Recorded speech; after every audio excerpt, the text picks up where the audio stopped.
All right, Kathleen. Yes. A question for you from the ambivalentagender. I am a fellow aspiring novel writer. I wish to ask you, Oh, no. how do you find the determination to carve out time for writing your drafts? I don't do anything else.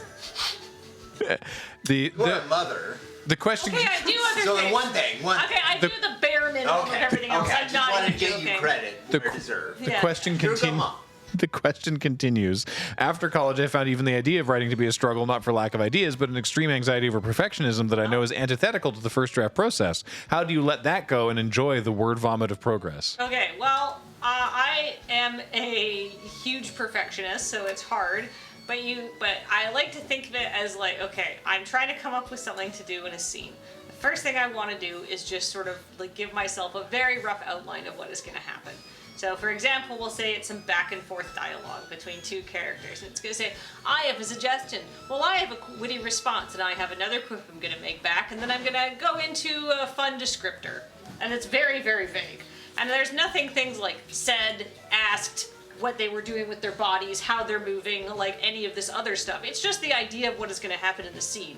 And as you go back, basically I'll write it all out, and then I'll go back and I'll flesh it out. And I say, okay, well, why are they doing this? Can I give a little backstory detail that they could slip in from whoever's point of view it is to explain why they have come up with what Graham knows that I'm literally describing the scene I was working on this morning, so it's extra funny.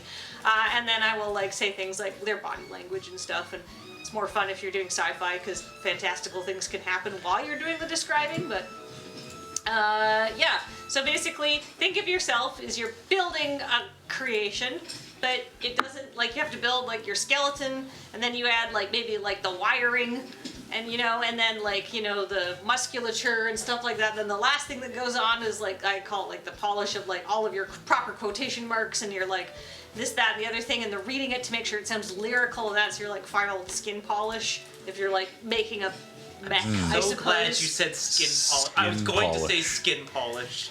But yeah, you just got, when do I add the lymph nodes? Somewhere in the middle. That's probably how they moved. They leaned over, got into their other space. You know what's really interesting though is that you can't describe anything using metric measurements and make it sound sexy. No, you gotta use Stood within a imperial. meter of him. Okay, well here, what sounds better? He leaned over him, mere inches away from his face, or mere centimeters away from his face. It's the same thing. I went 100 miles to meet you. I went 148 kilometers. Like, you know what I mean? It's because the words are shorter. 500. Yeah. It's because kilometers is a lot more syllables I find than it works. inches or meters. America's better miles, at writing, whatever. is what Kathleen just said, is what I heard. So. No, that's not what I said. We play Mark Twain. That's the one. Do you really want to? Wait, what's wrong with Mark Twain?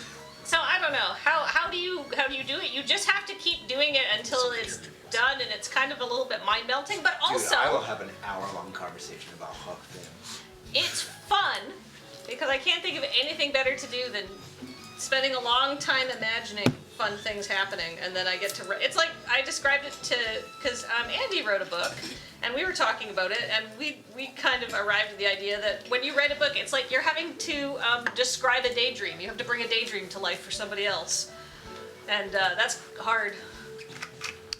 But yeah, good luck. All right. Thank you. I have read Andy's book. It's an extremely good book. Oh. Yeah.